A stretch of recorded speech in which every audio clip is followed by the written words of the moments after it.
지난 주간에 목사님께서 예수님이 십자가에 매달려서 하신 말씀 7마디를 이제 설교를 해 주셨어요.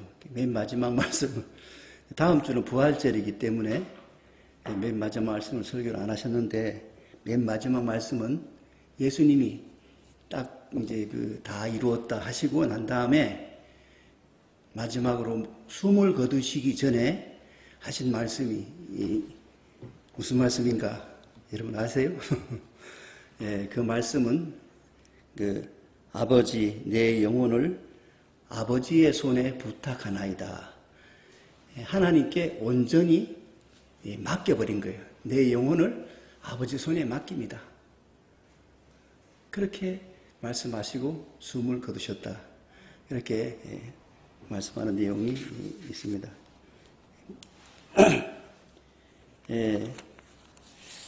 자기 운명을 온전히 맡겨버리고 의탁해버리고 그 안에서 평안을 누릴 수 있다면 그게 신앙의 극치라고 할 수 있어요.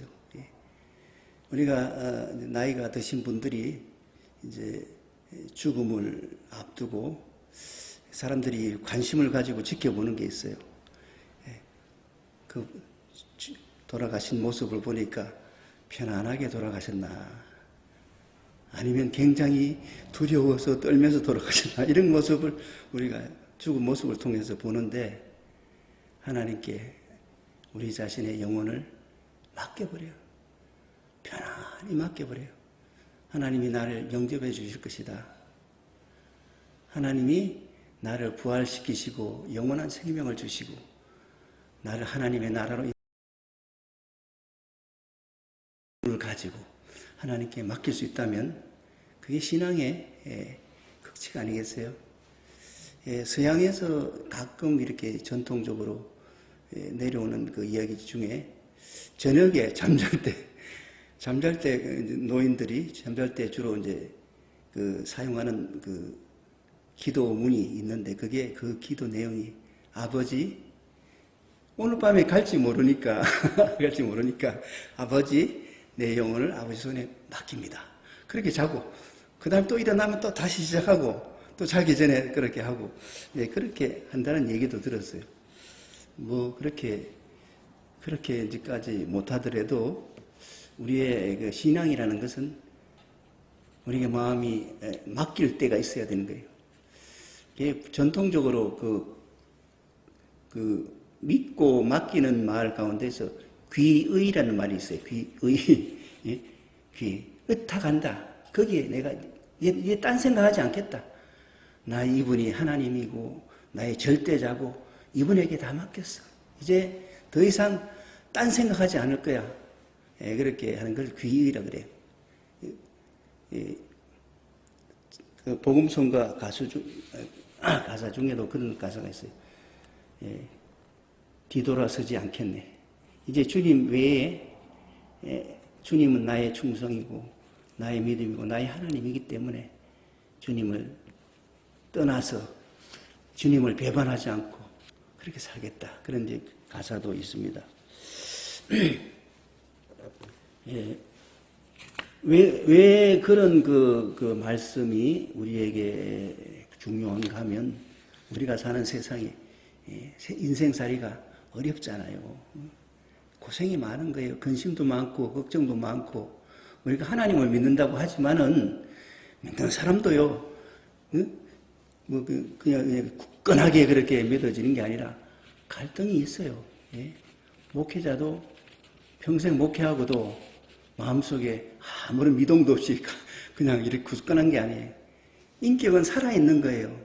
신앙도 살아있는 거예요. 어릴 때 신앙이 있고요, 노인의 신앙이 있어요. 믿음은 지켜나가야 되는 거예요. 그 믿음을 지켜나가야 돼요. 사도 바울이 마지막에 이제 자기 죽음을 앞두고 한 말을 저는 참 귀하게 여기는데, 자기의 삶을 돌아보는 거예요. 신앙생활. 평생의 신앙생활이 사도 바울이 훌륭했던 게 아니에요. 처음에는 예수님을 핍박하고 예수님은 거짓 선지자라고 생각하고 핍박하고 예수 믿는 사람조차도 붙잡아서 그렇게 감옥에 가두고 죽이려고 했던 그런 사람인데 예수님을 만났어요. 기적적으로 만났거든요. 만나고 난 후에 사도 바울이 크게 회개합니다. 크게 회개하고 그렇게 복음 전도하고 가르치고 막 고난을 무릅쓰고 하다가 마지막 죽음을 앞두고 디모데라는 제자에게 편지한 말, 유명한 말이 있어요. 나의 인생을 돌아보니까 나는 지금까지 선한 싸움은 싸웠다. 선한 싸움을 싸웠다. 뭐 그 정도까지만 하겠습니다. 선한 싸움 싸우고 달려갈 길 마치고 내가 가야 할 길을 다 달렸다. 이제 후로는 주님께서 내게 의의 면류관을 주실 것이다. 그걸 기대하는 거예요. 그걸 기대하면서 죽음을 맞이하는 거예요. 주님, 그게 믿음이죠. 그게 하나님을 나는 죽어도 죽고 끝나는 게 아니야. 죽은 이후에 다시 부활할 것이고 주님을 만날 거야. 예수님이 재림하여 오시면 그분을 만날 거야. 그리고 그분이 잘했다. 충성된 종아, 착하다. 그러면서 칭찬하고 아주 그 상을 주실 것이다. 그런 소박한 꿈을 가지고 그 죽음을 맞이했던 거예요. 예수 믿는 그 분들도 죽음을 끝까지 그 믿음을 지키고 그렇게 소망을 가지고 살아야 되는 거예요. 여러분, 뭐 그런 얘기를 해요. 죽어봐야 알지요. 죽어봐야 뭐 하나님이 계신지 천당이 있는지 지옥이 있는지 죽어봐야 안 돼요. 그러면서 그렇지만은 그래도 뭐 믿고 사는 게 낫겠다. 그런 정도로 그렇게 생각하면서 아주 그렇게 교회 생활을 하시는 분이 계세요. 그래 되면 그 믿음이 온전하지 못하기 때문에 항상 마음에 갈등이 있어요. 사실 그런 갈등이 늘 있기 때문에 우리가 그 주일날 우리 참회 기도 드리는 것은 그렇기 때문에 그런 거예요. 하나님이 우리를 사랑하시고 우리 죄를 용서하시고 우리가 지은 허물을 다 깨끗하게 없애버리시고 우리를 죄 없다고 선포하시고 그리고 우리를 의로운 사람으로 만들어 나가시고 하나님의 자녀로 세우셔서 하나님과 더불어 세상을 다스리는 그런 그것을 우리가 믿고 이제 고백하지만은 믿음이 연약하거든요. 흔들려요. 갈대처럼 흔들리는 거예요. 그래서 그렇게 믿고 산다고 하면서도 현실이 닥치게 되면 자꾸 눈앞에 있는 그 이익에 쫓겨나가게 되고 또 누가 내 마음을 쿡 찌르면 그냥 화를 내게 되고 그런 거예요. 그래서 우리의 신앙을 다시 한번 새롭게 견고하게 세우기 위해서 우리가 우리 자신을 하나님 앞에 나와서 허물과 죄를 고백하고 예수님의 십자가를 다시 붙잡는 거예요. 십자가의 보혈이 나를 위한 것이었구나. 그렇게 붙잡는 거예요. 그래서 그 은혜 안에서 다시 한번 새로워지기를 원하는 그게 참회의 기도인 거예요. 이 반복해서 하는 겁니다. 늘 반복해. 우리가 죽을 때까지. 자기 자신이 완전해졌다 그렇게 생각하면 안 돼요. 겸손하게 겸손한 마음으로 우리 자신을 늘 돌아보고 반성하고 그러다 보면 그렇게 하다 보면 하나님께서 성령을 통해서 우리를 회개케 하시고 용서하시고 더 새롭게 성화시켜 주시는 것입니다. 사람들이 그 대부분 예수 믿는 사람은 물론이고 예수 안 믿는 사람들은 인생살이가 한 100년 살면 100년이다. 요즘 100세 시대라 그랬잖아요. 저희 고모님이 아직 살아계시는데 101살이세요. 요즘 그래서 고모님과 삼촌을 한번 만나게 해주려고 인천에 계신 분을 모시고 죽기 전에 한번 보고 싶다고 형제가 아니니까 형제 한번 보고 싶다 그래서 만나게 해준 적이 있어요. 100세 사시는 분들이 이제 흔해졌어요. 90 못 살면 섭섭한 시대가 됐어요. 그런데 여러분 100세 사나 한 500년을 사나 언젠가 죽는다. 언젠가 죽으면 끝이다. 그렇게 믿고 그렇게 생각하면 인생살이가 다 허무한 것입니다. 난 그렇게 생각해요. 이렇게 성장기가 20대, 30대가 자라면서 공부를 열심히 하잖아요. 왜 공부 열심히 하고? 출세하려고. 잘 되려고 공부 열심히 해요. 죽기 살기로 합니다. 밤잠 못 자가면서 어떤 학생들 이야기 들어보니까 서울대학교 가려고 하루에 4시간씩, 몇 년을 그렇게 4시간씩만 자고 공부를 했다는 거예요. 잠깐 졸기도 하면서 그렇게 공부했다는 거예요. 그렇게 열심히 해서. 그래, 좀 큰 회사에 좀 들어갔어요. 들어가서 이렇게 있다가 뭐 사업을 해가지고 잘 됐어요.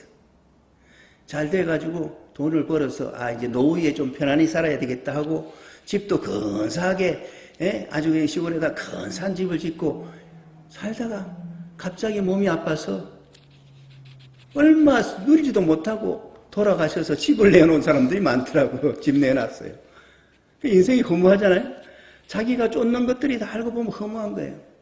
이 세상의 삶이라는 게 추구하는 명예와 권력과 돈과 향락이라는 것이 잠시 반짝거리면서 우리에게 주어지는 것이지, 결국은 죽음으로 끝날 때 인생이라는 것은, 죽음으로 끝난다고 생각하면 그것도 다 인생은 허무한 것이다. 그래서 이 허무하고 절망감을 안고 대부분 삽니다. 저는 그렇게 사는 거예요. 여러분, 석가모니가 말한 것은 사실인 거예요. 그게 석가모니가 뭐라고 말한가 하면 인생은 고해다 그랬어요. 고난의 바다와 같다. 우리가 눈에 보이는 현실, 죽음을 딱 전제하고 보면 전부 고해인 거예요. 고해. 고난의 바다. 늙고 병들고 죽으니까. 그리고 죽음 이후의 삶에 대해서 절망하니까. 죽음 후에 부활해서 심판이 있다는 심판 앞에서도 하나님이 우리 부활시켜서 심판하신다 하더라도 그것도 절망인 거예요. 왜? 자기 인생을 돌아보니까 죄가 많거든. 그래서 사람들은 이렇게 저렇게 절망하고 낙심하고 삽니다. 어떤 목사님이 나한테 글을 보내왔어요. 글을 보내왔는데 그 얘기가 그냥 사는 동안 잘 사는 게 장땡이다. 결론은 그런 내용의 어떤 그 얘기를 들려주더라고요. 그래서 내가 이거는 하나님을 믿지 않고 부활과 영생을 전제하지 않고, 부활과 우리 신앙인은요, 내가 다시 살고 부활과 영생을 전제하고 인생을 바라봐야 되는 거예요. 근데 그걸 생각하지 않고 그건 죽은 다음에 가봐야 아는 거니까, 여러분 그런 생각하는 건 믿음이 아니에요. 가봐야 안다. 그거는 이론적으로는 맞는 말이에요. 가봐야 하는 게 아직 우리는 경험 못 해봤죠. 맞는 말이지만은 그렇게 생각하고 그렇게 믿으면 마음속에 인생의 허무감과 절망감을 늘 안고 사는 거지. 소망을 가져야죠. 소망을. 그래서 소망이란 뭐냐? 부활과 영생을 기대하는 거예요. 부활과 영생. 다시 산다. 이 성경에서 이제 사도 바울이 다음 주에 부활절입니다만은, 성경에서 부활은 우리 몸이 그대로 그냥 살아나는 게 아니에요. 늙은 모습 조금 소생하는 게 아니고요. 신령한 몸으로, 그래서 부활하는 거예요. 신령한 몸으로 새로운 몸을 입는 거예요. 예수님이 그런 몸을 입으셨거든요. 그걸 보여주셨어요. 부활하고, 그리고 영원히 살고, 하나님의 나라에서 하나님과 더불어 이 세상을 다스리며 사는 거예요. 그게 우리의 소망이거든요. 그래서 이 소망을 기대하는 거예요. 부활과 영생을 기대하면서 사는 게, 인생을 살 때 소망으로 기대하면서 사는 거예요.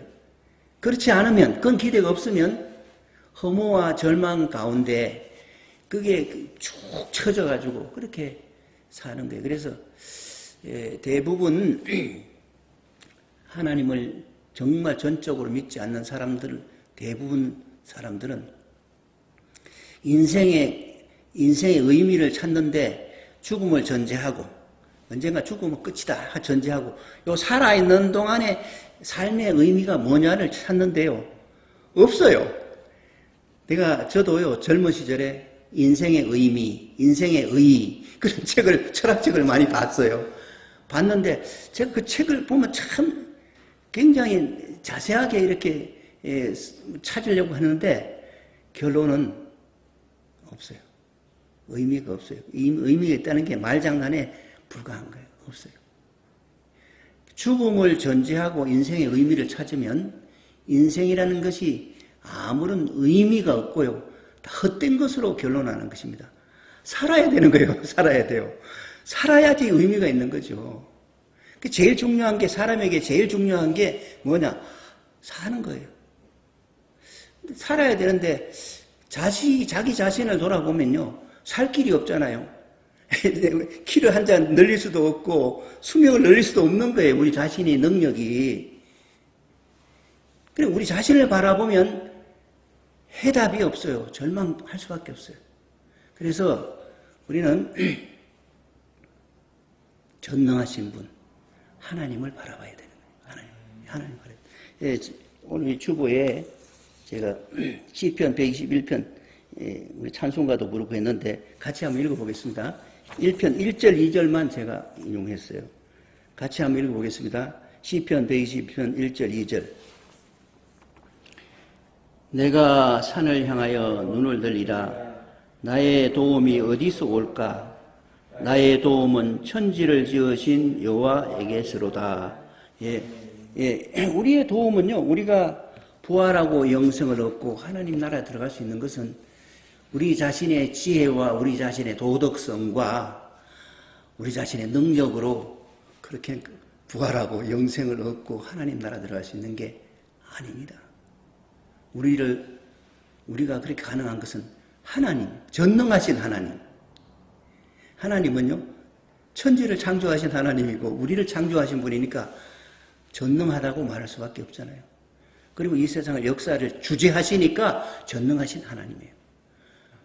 그래서 전능하신 하나님을 바라보면 희망이 있어요, 소망이 있어요. 세상을 바라보고 나를 바라보면 희망이 없습니다. 희망이 없는 거예요. 우리 송강교회 우리 집사님들이나 우리 나오시는 분들은 이 소망을 붙잡고 살아야 돼요. 소망을. 그래서 그 하나님이 전능하신 하나님, 창조주 하나님, 그 하나님을 바라보면 희망이 있어요. 그래서 우리가 어디를 바라보고 사느냐? 하나님을 바라보고 살아야 돼요. 그래야지 소망이 시작이 되는 거예요. 소망이 시작이 돼요.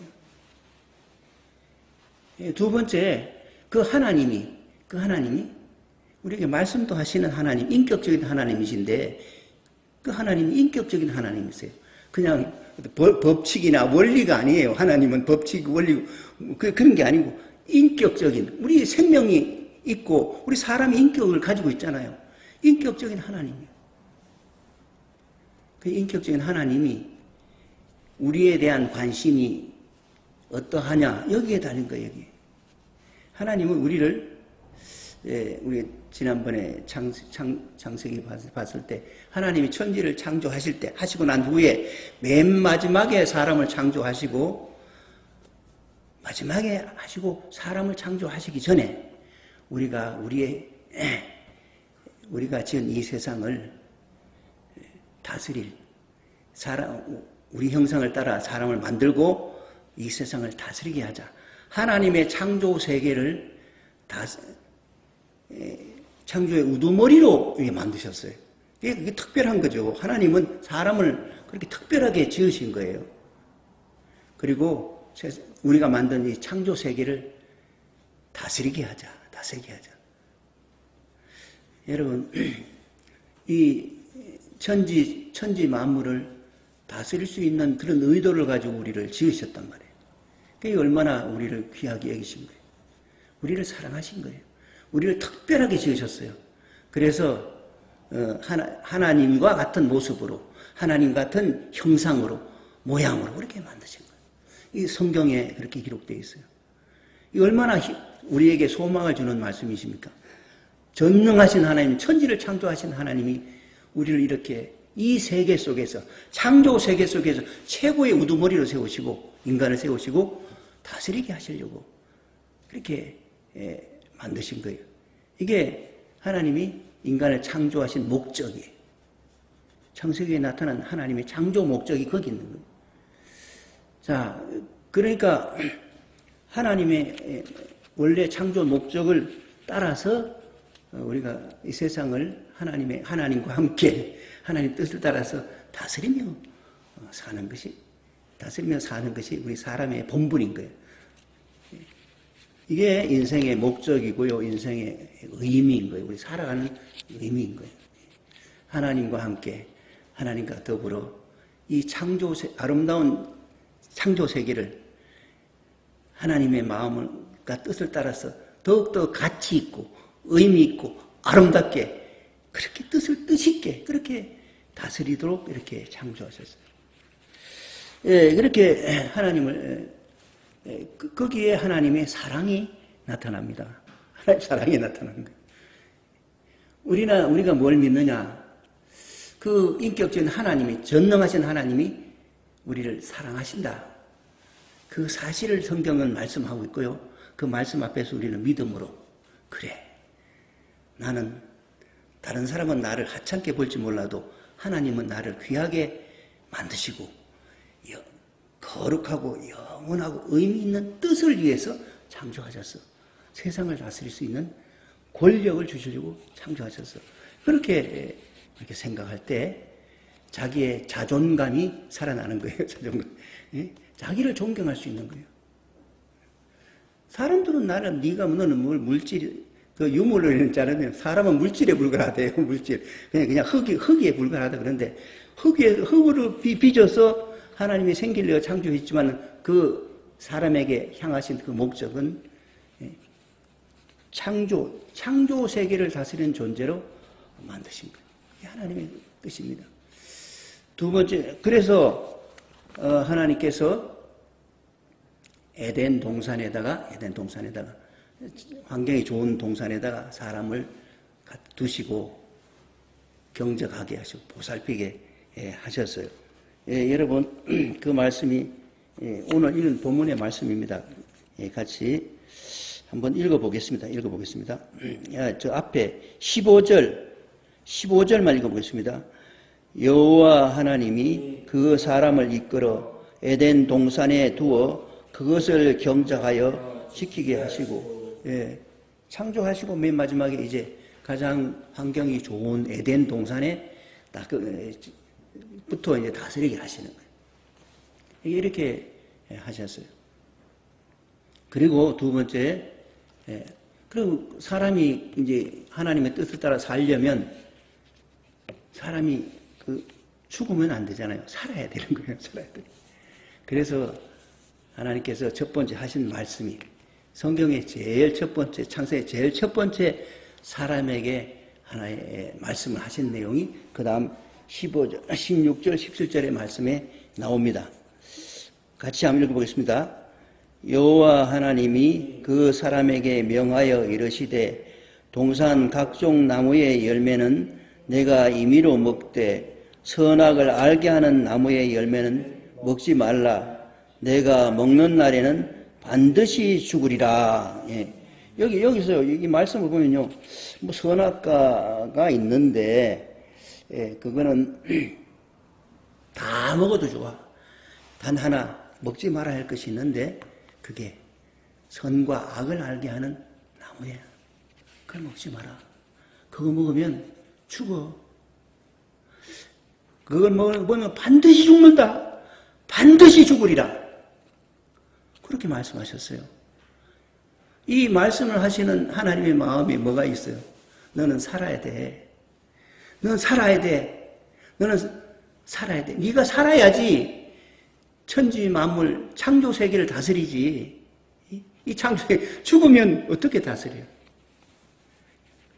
우리에 대한 뜻은요, 죽으라고 만드신 게 아니에요. 수명을 제한해서 100년 산다, 500년 살든 1000년을 살든 제한을 두고 창조하신 게 아니라 제한 없이 영생을 얻도록 창조하셨어요. 여기서 그래서 말씀하십니다. 다 먹어도 좋은데 이거 선과 악을 알게 하는 나무 열매는 먹지 마라. 이렇게 이제 이야기식으로 성경에는 창세기에는 나타내고 있어요. 여기에 전제된 게 있습니다. 사람은요, 이 하나님 말씀 속에서 사람은 선택의 자유를 가진 존재라는 거예요. 자유가 있어요. 제한된 범위 내에서 선택할 수 있는 자유를 주셨어요. 하나님이 먹지 마라 하면 그냥 로봇 같이 자동으로 먹지 않는 프로그램으로 만들어져 가지고 그렇게 먹지 않도록 만드실 수 있지요. 그러나 하나님의 형상으로 만들었다는 것은 그런 말씀에 대해서 예스로 응답을 하든지 노로 응답하든지 선택을 할 수 있는 그런 존재로, 그런 인격적인 존재로 만드신 거예요. 그렇게 만드시고요. 너는 죽어서는 안 돼. 살아야 돼. 살아라. 이게 하나님의 뜻인 거예요. 그래서 저거 먹지 마. 저거 먹으면 죽어. 그렇게 말씀하셨어요. 여기서 처음 말씀부터 하나님의 인간에 대한 사랑이 나타나잖아요. 묻어나오잖아요. 인격적인 존재로 만드시고 선택을 네가 해라. 그래서 선과 악의 열매를 악을 알게 하는 열매라고 했어요. 여러분 그 말에 그 열매가 뭐 어떤 효능이 있는지 모르지만 적어도 성경에 나온 걸 보면요. 눈이 좀 밝아지는 것 같아요.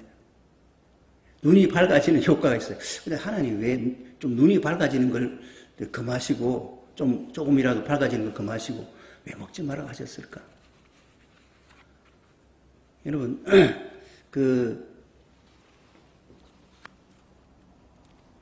하나님이 인간을 질투해서 질투해서 하나님같이 눈이 밝아질까봐 그렇게 먹지 말라고 하신 거냐? 그게 아니에요. 소탐대실이라는 말이 있죠. 너는 좀 밝아질지 모르지만 너는 그거 죽는 거야, 그게. 내가 먹지 말라고 했잖아.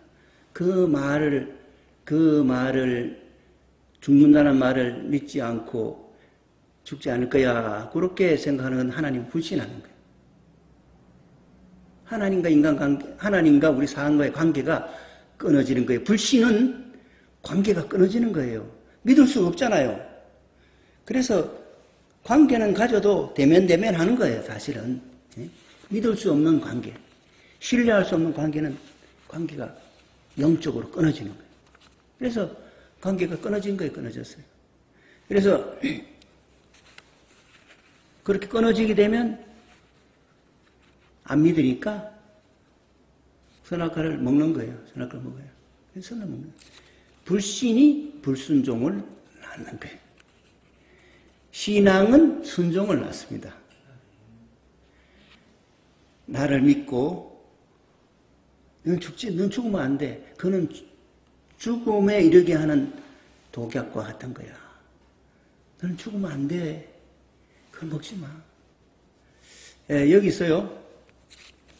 사람이 때때로 많은 사람들이 때때로 원망을 해요. 하나님은 왜 사람을 죽게 만드셨어? 하나님은 왜 이렇게 하나님이 계시다면 왜 이렇게 고생을 하게 하신 거야? 그렇게 이제 얘기를 많이 하는 거예요. 왜 이렇게 나를 고생하게 시키십니까? 하나님이 계시다면 왜 어떻게 나를 이렇게 고생시킬 수 있어요?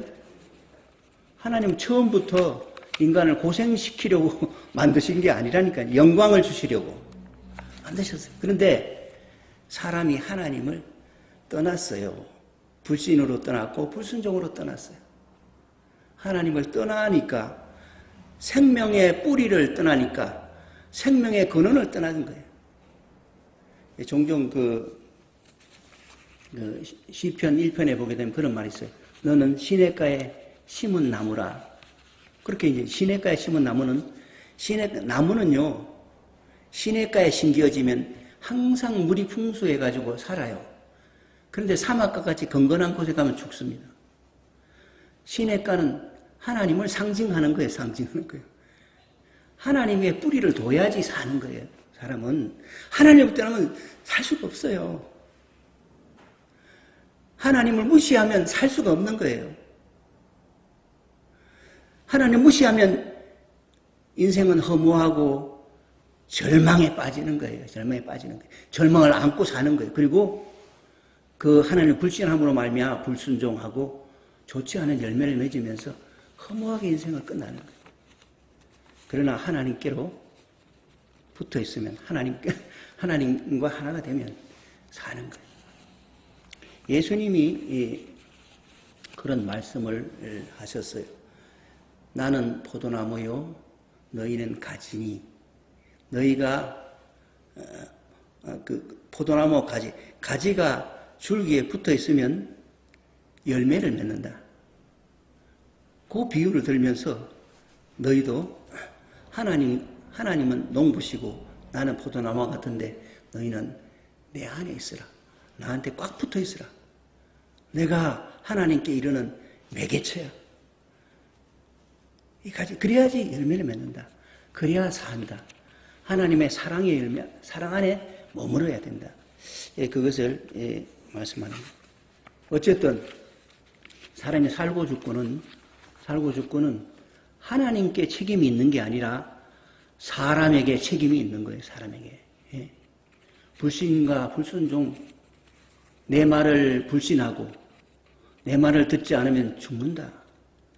그러니 절대 먹으면 안 돼. 넌 살아야 돼. 내 말을 믿고 먹지 마. 이런 그 말씀을 첫 번째 주신 말씀인데 사람은 하나님을 떠났어요. 하나님을 불신했어요. 우리 창세기 3장 다음 3장에 나가면 마귀가 거짓말을 합니다. 하나님이 시기 질투해서 하나님처럼 그렇게 눈이 밝아질까 봐 시기해서 못 먹게 하신 거야. 요런 말에 홀딱 넘어가는 거예요. 넘어가고 그리고 절대 죽지 않는다. 하나님은 죽는다. 하나님을 떠나면 죽는다 그랬는데 하나님을 떠나도 살아. 절대 죽지 않는다. 그런 말에 이렇게 속았어요. 그래서 죽음에 이르게 됩니다. 이렇게 해서 이 세상에 죽음이 온 거예요. 이 세상에 아담은 인류를 대표하는 그런 상징적인 존재로 우리에게 말씀하고 있는 거예요. 옛날에 이렇게 이제 이야기식으로 이렇게 창세기 3장까지는 원역사라 그러는데 그 이상의 방법으로 설명할 방법이 없죠, 사실은. 그래서 그렇게 설명을 한 거예요. 그래서 사는 길은 뭐냐? 첫 번째 아담은 하나님을 떠났어요. 하나님을 불신하고 불순종함으로 생명의 근원이 되시는 창조주 하나님을 떠남으로 말미암아 죽었어요. 그러나 예수님은 원래 하나님이시죠. 하나님이시지만 인간의 몸을 입고 오셨어요. 그래서 인간이 행할 수 있는 최선이 무엇인지를 우리에게 보여주셨어요. 맨 마지막에 신앙을 보여주셨잖아요. 아버지여, 내 영을 아버지 손에 맡깁니다. 그 믿음을 보여주신 거예요. 그리고 십자가를 지시기까지 하나님이 고난을 받아 죽임에 이르기까지 자기 자신이 바로 하나님이 보내신 하나님의 아들이다. 하나님이 보낸 하나님의 사랑의 선물이다 하는 것을 죽기까지 이렇게 증거하셨어요. 그리고 하나님을 철저하게 믿는 그 모습을 보여주셨어요. 그렇게 해서 그 믿음을 보여주시고 그 예수님과 같은 그런 믿음의 길을 가게 되면 사는 것입니다. 예수님이 부활하셨잖아요. 예수님 부활하셨어요. 부활로서 그것을 표적으로 나타내 보여주신 것입니다.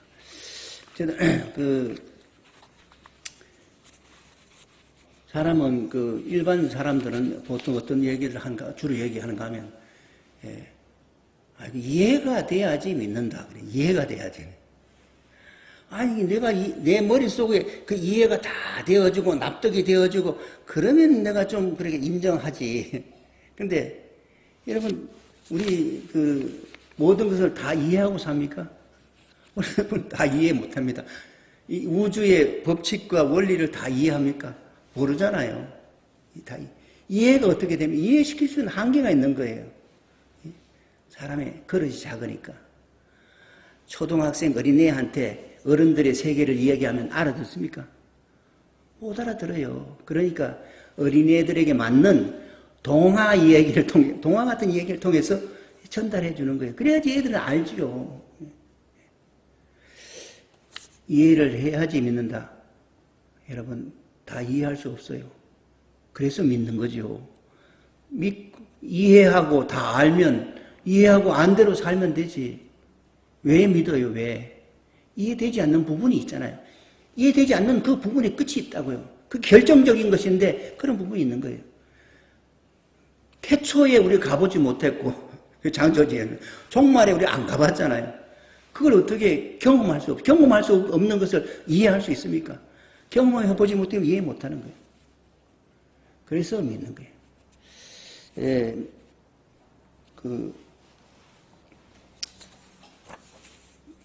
예수님의 제자 중에, 예수님을 따르는 제자 중에서 도마라는 제자가 있는데, 이거 읽으면 시간이 걸리니까, 도마라는 제자가 있어요. 예수님이 부활해서 예수님 부활하신 몸으로 자기 12 제자들에게 나타나셨어요. 여러분, 12 제자들이 그냥 거짓말 지어가지고 예수님 부활했다가 말한 게 아니고, 실제 봤단 말이에요. 실제 봤어요. 부활하신 예수를 봤어요. 분명히 십자가에 못 박혀 죽으셨고 무덤에 매장되셨는데 사흘 만에 부활해서 예수님 제자들에게 나타났어요. 이게 역사적인 사건이란 말이에요. 사건이고 사실이에요. 그래서 제자들이 예수님을 만나보고 그때 만날 때 도마라는 제자가 그 자리에 없었어요. 그래서 제자들이 예수님이 부활하셨다. 우리가 만나봤다. 그러니까 도마라는 제자가 그런 얘기를 합니다. 내가 내 눈으로 보고 내 손가락으로 그 못자국도 만져보고 옆구리에 창자국도 만져보기 전에는 나는 믿을 수 없어. 너희들 숫자 많다고 밀어붙이지 마. 난 못 믿겠어. 그래서 안 믿었어요. 이 도마라는 제자가 그렇게 예수님을 따르고 예수님을 사랑한 제자이지만은 그 부활을 믿을 수가 없는 거예요. 그만큼 부활이라는 게 사람이 다시 산다는 부활이라는 게 참 믿기 어려운 거예요. 그 부활을 믿는다는 게 소망이죠. 우리가 다시 부활해야지 소망이 있는 거 아닙니까? 그래서 예수님이 나타나셔서 다시 나타나서 도마가 있을 때 나타나셨어요. 도마에게 찾아가서 도마야, 요한복음 20장 27절에서 29절까지 말씀이 있습니다. 같이 한번 읽어보겠습니다. 같이 27절부터.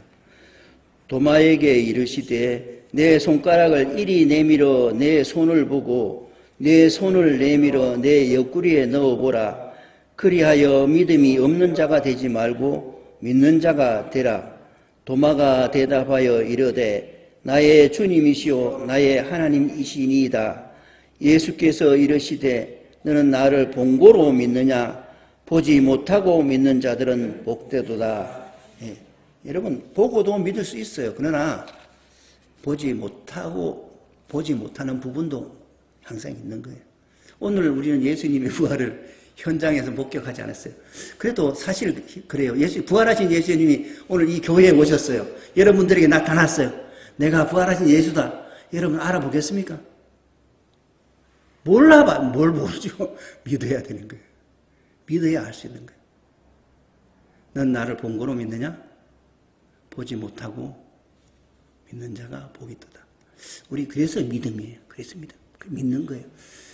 창조주, 전능하신 하나님, 그 하나님 우리를 사랑하시고 우리가 불순종하여 죽음에 이르렀다 할지라도 다시 살리기 위하여 하나님의 아들, 하나님 자신이 인간의 몸을 입고 이 세상에 오셔서 하나님의 성품을 보여주시고 사랑을 보여주시고 용서의 복음을 전하시고 그래서 사람들이 붙잡아 십자가에 매달아 죽였을 때 다시 부활하셨어요. 이런 그 과정을 보여주심으로 통해서 네가 부활한 걸 봐야 되는 게 아니다. 보지 못하고 믿는 자가 정말 복이 있다. 여러분, 안 보고도 믿을 수 있는 그 마음은 정말 겸손하고 정말 진실하고 선한 것입니다. 하나님의 선하심과 인자하심과 사랑을 절대적으로 믿는 거 아닙니까? 절대적으로. 안 봐도 믿지 뭐. 안 봐도 그게 믿음인 거예요. 보지 못하고 믿는 게 큰 믿음입니다.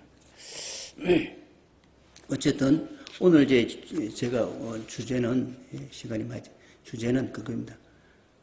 우리 사람의 하나님의 뜻은 우리가 살아야 된다. 살아야 된다. 그게 하나님의 뜻이에요. 예? 너는 죽어야 돼. 이게 아니란 말이에요. 하나님은 살리시기를 원하고 살아야 된다는 것이 하나님의 뜻이에요. 우리를 향한 뜻이에요. 어떻게 사느냐? 하나님께로 와야 되는 거예요. 하나님께로. 하나님을 떠나면 죽음밖에 없어요. 하나님을 믿고 하나님께 나오면 사는 것입니다. 성경을 우리가 읽을 때도 우리가 어떤 마음으로 성경 읽느냐 이게 중요한 거예요. 저희 그 전에 우리 송강교회 다니시다가 김천에 계신 우리 저희 이제 숙모님이 여러 개 집에 한번 놀러 갔더니 성경을 많이 보더라고요. 그 성경은 그 김천 황금덕 교회인데 성경 그 이현세 목사님이 성경을 통독을 전교인들에게 시켜요. 집에 여러분 설교만으로 신앙생활이 부족합니다. 성경을 통독 읽읍시다. 아주 그냥 이래서 읽으시는데 제가 물어보니까 성경을 뭐 거의 한 100독 가까이 하셨더라고요. 할 일이 없으니까 매일 성경 읽는데요. 그래서 보고를 해요. 어느 권사님이 몇 독을 하셨습니다. 우리 교회 전체적으로 몇 독을 했습니다. 이제 그렇게 해요. 근데 이제 여러분, 그래서 성경을 읽을 때 어떤 동기로 하는가, 이게 중요한 거예요. 나는 성경 몇 독 했어. 난 성경 암송했어. 청송 교도소가 있는데 옛날에 어떤 감옥에 있는 사람이 성경을 줄줄 암송하는 사람이 있었다. 그런 얘기 들었어요. 여러분, 왜 암송합니까? 암송해서 내가 이 암송했다고 자랑을 하려고 성경을 읽어요. 성경을 몇 독 했다고 나는 100독 했어. 40독 했어. 50독 했어. 그거 자랑하려고 성경 읽으면 안 돼요. 성경을 보는 목적은 살기 위해서, 영생을 얻기 위하여 성경을 봐야 돼요. 여러분, 이 말씀을 같이 읽어보세요. 요한복음 5장 39절 말씀을 같이 한번 보겠습니다. 같이 읽겠습니다. 밑에 너희가 성경에서 영생을 얻는 줄 생각하고 성경을 연구하거니와 이 성경이 곧 내게 대하여 증언하는 것이니라. 성경을 읽는 자세는요, 여기서 인간에게 가장 중요한 게 뭐예요? 사는 거예요, 사는 거. 삶이 없으면, 영생이 없으면 다 허무한 것이고, 무의미한 것이고, 무가치한 것이 되어버리는 거예요, 우리에게 있어서. 우리가 살아야지. 하나님에게도 마찬가지예요. 우리가 살아야지 하나님과 함께 더불어 창조 세계를 다스리지. 인간이 죽어버리면 하나님의 의도와 목적이 실패하는 것이 되는 거예요. 그래서 하나님은 우리를 살리고 싶어 하십니다. 영원히 살게 하고 싶어 하는 겁니다. 하나님과 더불어 영생을 얻으면서 세상 창조 세계를 다스리는 하나님의 나라를 완성시키고 싶은 거예요. 그게 하나님의 뜻이거든요. 그래서 살리고 싶은 거예요. 우리도 살아야 되고요.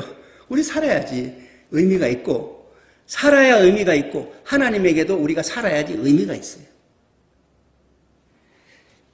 그래서 성경 읽을 때 영생을, 여기에 영원한 생명의 길이 어디 있느냐, 영원한 진리의 길이 어디 있느냐, 하나님의 뜻이 무엇이냐, 이렇게 그런 관점을 가지고 성경을 진지하게 읽어야지. 많이 읽는다고 안 적게 읽는 것보다 많이 읽는 게 낫죠. 나은데 그런 정도지. 중요한 것은 성경을 자세히 영생을 위하여 찾아야 돼. 읽어야 되는 거예요. 학자, 성경을 많이 읽어가지고 똑똑한 것을 자랑하게 한 학자가 되기 위한 것도 아니고 성경을 많이 읽었다고 자랑하기 위한 것도 아니에요. 성경은 영생을 위하여, 영원한 생명, 하나님의 나라를 얻기 위하여, 나 자신이 살기 위하여 그렇게 읽어야 되는 거예요. 그렇게. 예? 그럼 그 목회자도 마찬가지고 평신도도 마찬가지예요. 그런 관점으로 성경을 읽으면 성경에서 무엇을 발견하냐? 예수님을 발견하게 된다. 영생의 길에 예수님이 나타나는 거예요. 예수님도 그렇게 말씀해요. 내가 곧 길이다. 너 인생 길이 가야 할 길이 있느냐? 내가 곧 길이야. 너희가 진리를 찾느냐? 내가 곧 진리야. 너희가 생명을 찾느냐? 내가 바로 생명이다. 그렇게 말씀하시는 거예요. 그래서 예수님을 만난다. 영생을 찾기 위하여 성경을, 여기 옛날 성경은 구약 성경이에요. 구약 성경을 자세히 읽다 보면 하나님이 이 세상에 구원을 하시려고 하나님의 아들을 세상에 구세주로 보내신다는 그런 예언들이 줄줄이 나와 있고, 그 왜 보내느냐? 하나님이 사랑해서 구원하시려고, 인간을 사랑해 구원하시라고, 그래서 생명을 얻어서 하나님의 나라를 완성시키기 위해서 그래서 보내시는 그 내용이 줄줄이 나온다는 거예요. 하나님의 사랑이 나타나잖아요. 첫 말씀부터 나타나는 거예요. 너희는 살아야 된다. 너는 나와 더불어 창조 세계를 다스려야 된다. 그게 하나님의 뜻이라고, 원초적인 뜻이에요. 자, 그래서 예수님이 세상에 오셔서 많은 표적을 보여주셨는데, 마지막 말씀을 좀 보겠습니다. 표지, 주보 표지 뒤에 요한복음 6장에 보게 되면 예수님이 그런 말씀을 하십니다.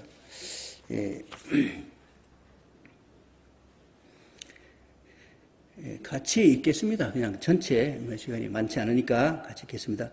예수께서 이르시되 나는 생명의 떡이니 내게 오는 자는 결코 줄이지 아니할 터이요 나를 믿는 자는 영원히 목마르지 아니하리라. 그러나 내가 너희에게 이르기를 너희는 나를 보고도 믿지 아니하는도다 하였느니라. 아버지께서 내게 주시는 자는 다 내게로 올 것이요 내게 오는 자는 내가 결코 내쫓지 아니하리라.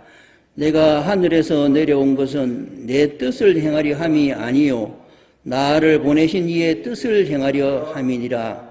나를 보내신 이의 뜻은 내게 주신 자 중에 내가 하나도 잃어버리지 아니하고 마지막 날에 다시 살리는 이것이니라. 내 아버지의 뜻은 아들을 보고 믿는 자마다 영생을 얻는 이것이니 마지막 날에 내가 이를 다시 살리리라. 예. 하나님의 뜻은 하나님의 뜻은 예수님이 오신 하나님의 뜻을 이루기 위해서 왔는데, 하나님의 뜻은 다시 살리는, 마지막 날에 하나님이 맡기신 자를 다 살리는 것이다. 나를 믿고 영생을 얻게 하기 위해서 내가 왔다. 예수님도 그렇게 말씀하셨네요. 하나님은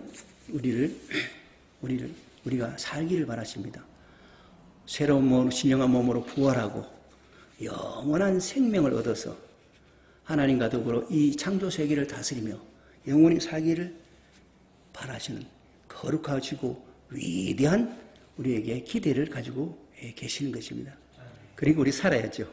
하나님께로 나가서 살아야 됩니다. 살라. 이게 하나님의 뜻입니다. 기도하겠습니다. 하나님 아버지 고맙습니다. 오늘도 하나님의 말씀을 통해서 하나님의 거룩하시고 위대하신 뜻을 알게 하심을 감사합니다. 우리를 영원한 생명으로 인도해서 하나님과 더불어 하나님의 나라를 이루려고 하시는 그 거룩한 목적을 가지고 계시다는 사실을 알게 하심을 감사합니다.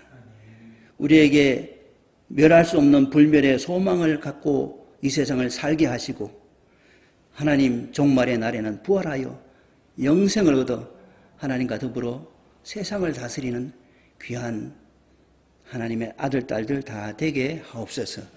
예수 그리스도 이름으로 기도하옵나이다. 아멘.